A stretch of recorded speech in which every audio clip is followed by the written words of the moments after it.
Right now, a pickup truck built in China is being loaded onto ships bound for Mexico, Brazil, Thailand, and Australia.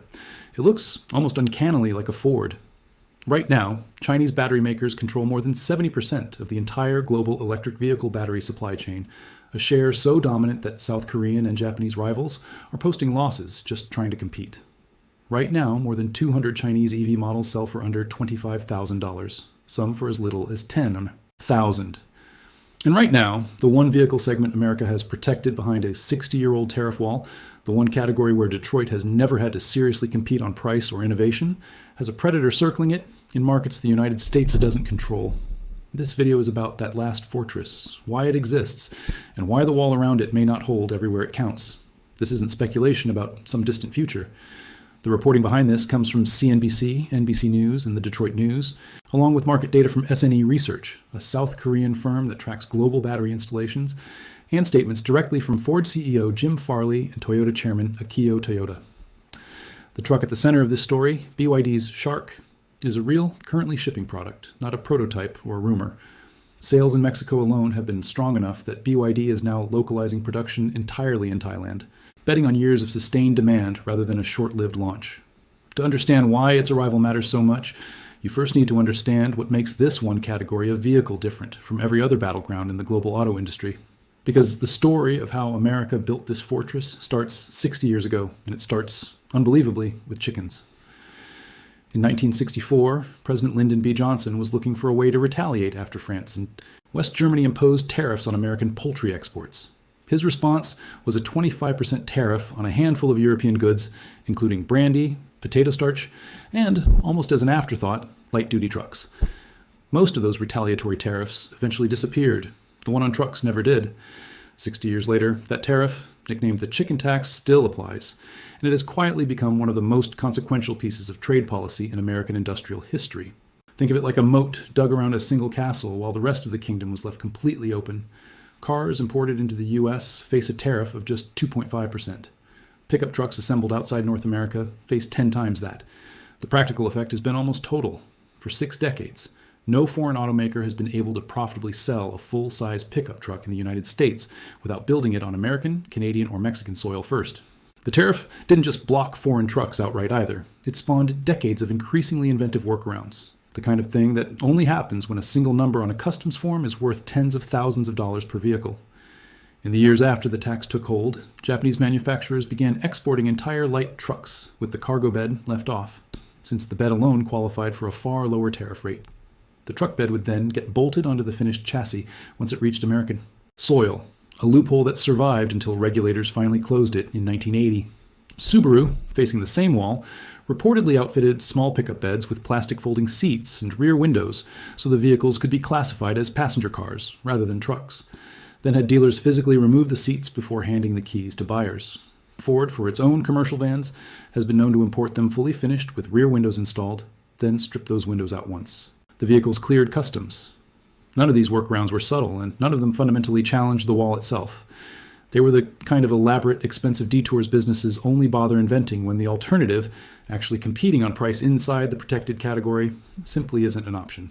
That history matters here because it shows how seriously foreign automakers have always taken this one American market, and how consistently they've chosen to engineer around the tariff rather than challenge it directly. BYD, notably, hasn't bothered with any of that.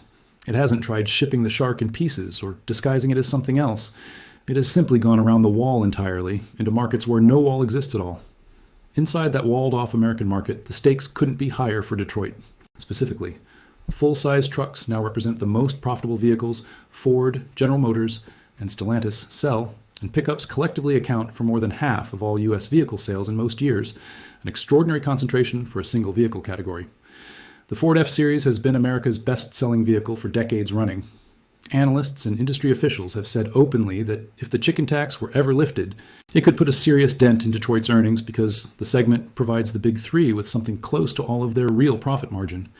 Everything else in the American auto industry, sedans, hatchbacks, even most SUVs, has been exposed to genuine foreign competition for generations. Pickup trucks were the one category that never had to prove itself against the rest of the world, because the rest of the world was never legally allowed to show up and compete on price. Here's the part that connects this old tariff wall to what's happening globally right now. The wall only protects the American market.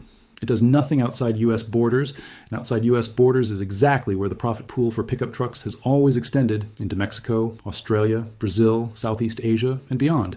Ford's F-Series dominates domestically, but Toyota's Hilux has been the top-selling truck outside North America for years, with nearly 20 million units sold globally since 1968. This international pickup market, worth billions of dollars annually, has always been something American and Japanese manufacturers competed for freely on relatively equal footing, without any equivalent of the chicken tax protecting anyone. That is precisely the market BYD entered when it launched the Shark. It is a mid-size plug-in hybrid pickup, meaning it runs on a battery but carries a small gasoline engine to extend its range, addressing one of the biggest hesitations global truck buyers have historically had about going fully electric. Without the branding badge, industry reporters covering its unveiling noted, the Shark could pass for an American product, its exterior styling drawing visible comparison to Ford's own lineup. BYD has made no announcement about bringing the Shark into the United States, where the chicken tax would make it commercially unworkable anyway. Instead, it has gone directly into the same countries where Ford, Toyota, and General Motors have built their global truck business for decades. Mexico, Australia, and increasingly Thailand, where BYD is localizing production entirely. Jim Farley, Ford's own CEO, was asked directly about the Shark and didn't dismiss it. He called it a great product, noted it was selling well in high volumes in Mexico, and said that if Ford wants to remain a global player in pickups, it has to compete. Toyota's chairman, Akio Toyoda, gave a similarly unguarded response when asked about the growing Chinese threat, saying the company needs to be prepared to respond to the demands of global markets, regardless of where the competition comes from. Neither executive framed this as a hypothetical. Both were describing a competitor already inside markets their companies have relied on for real profit for decades. To picture the scale of what BYD is actually capable of doing to a market like this, it helps to compare it on two different axes at once. First, in raw growth. In the 2010s, China exported roughly 1 million vehicles a year across all categories. By 2025, that number had exploded to 7.1 million, and Chinese automakers are targeting 10 million exports for 2026 alone. Second, in time, it took Toyota, one of the most successful automakers in history, from 1957 to 2001, 44 years, to reach 10% market share in the United States. It took Hyundai 26 years to hit that same benchmark. Chinese EV exports have gone from a rounding error to tens of millions of vehicles globally in barely a decade, a pace of expansion that makes even Toyota and Hyundai's historically fast climbs look gradual by comparison. Quickly, before going further, what you now know is that a single 60-year-old tariff created the most profitable, least competitive corner of the American auto industry, that this protection only ever applied within U.S. borders, and that BYD has now placed a truck engineered specifically for that same segment directly into the international markets Ford and Toyota have relied on for decades to make up the difference. Now here's where the story widens out, because the truck itself is really just the visible tip of something much larger happening underneath the entire global EV industry.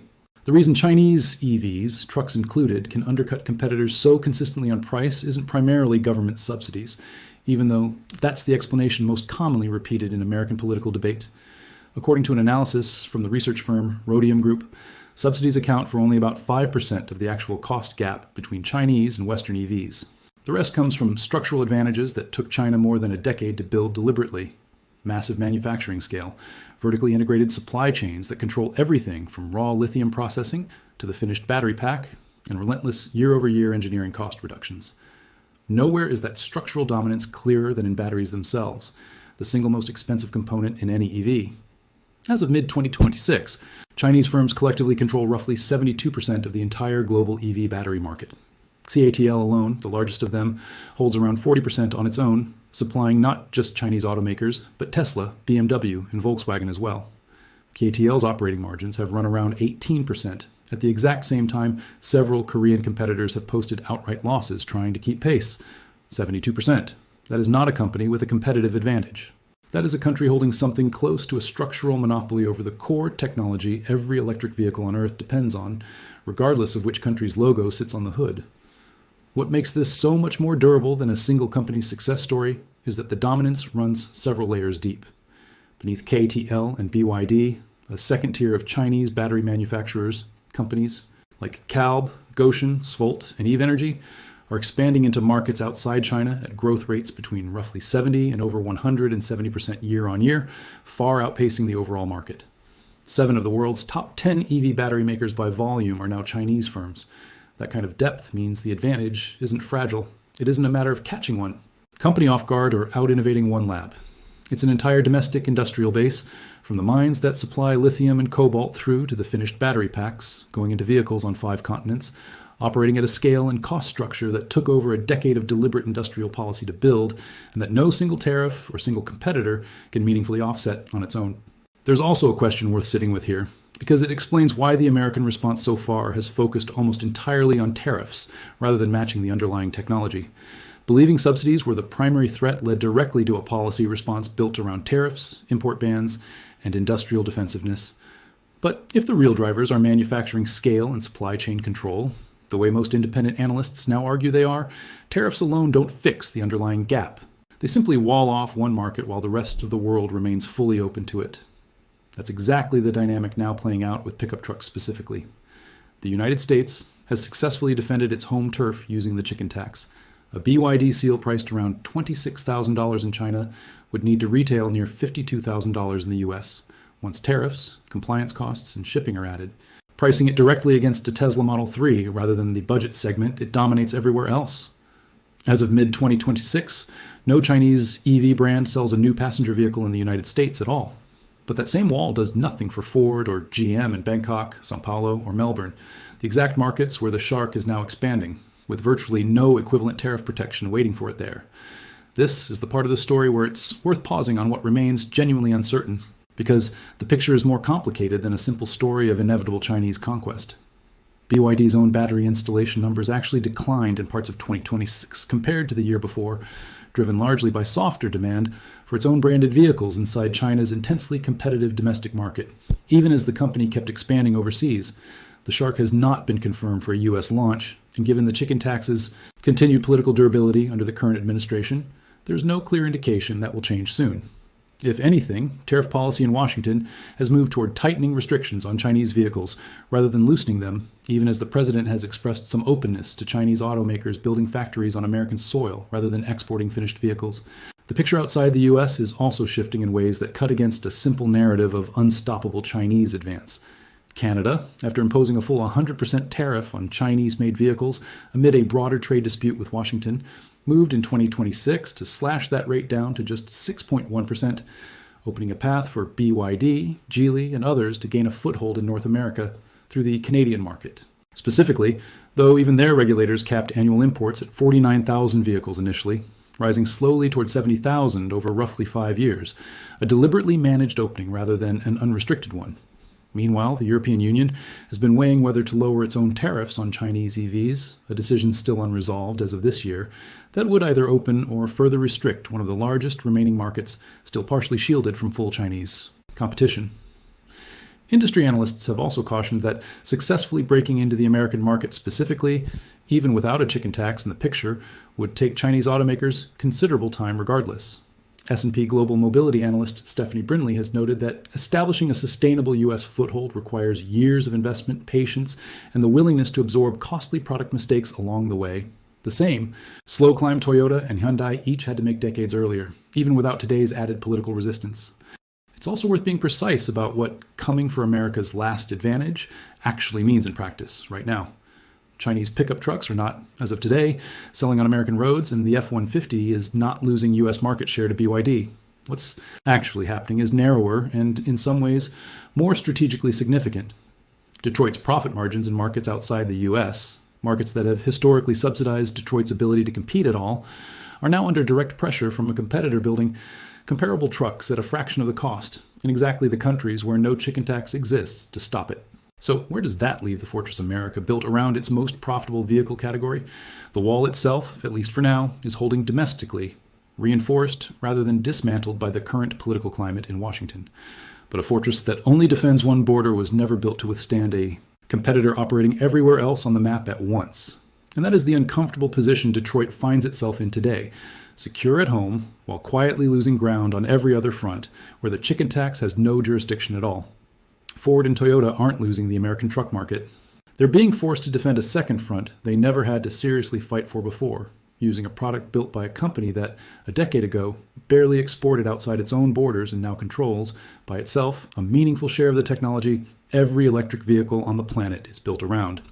Whether that pressure eventually reaches American shores through changed tariff or policy, through Chinese factories built on U.S. soil, or simply through the compounding weight of a battery supply chain increasingly outside anyone else's control, is the open question nobody in Detroit, Washington, or Beijing has fully answered yet.